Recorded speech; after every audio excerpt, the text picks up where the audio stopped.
اليوم سوف نستكشف حقيقة علمية مثيرة للاهتمام.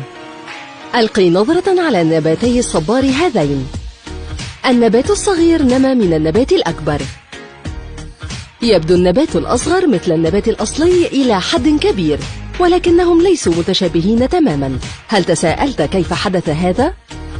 دعونا نقارن الصفات بين النبات الصغير والنبات الأم.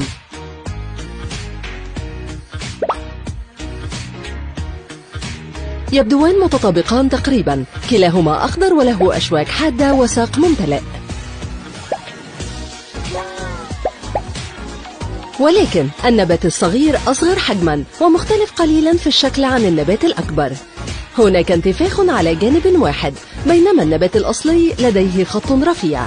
لذا فإن النباتات متشابهة ولكنها ليست متطابقة، وذلك لأن النبتة الأم قد نقلت بعض الصفات إلى نسلها. هذا يسمى الوراثة.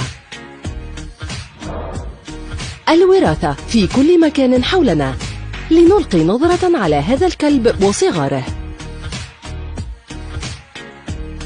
هل يمكنك رؤية أوجه التشابه بين الكلب الأم وصغارها؟ كلهم لهم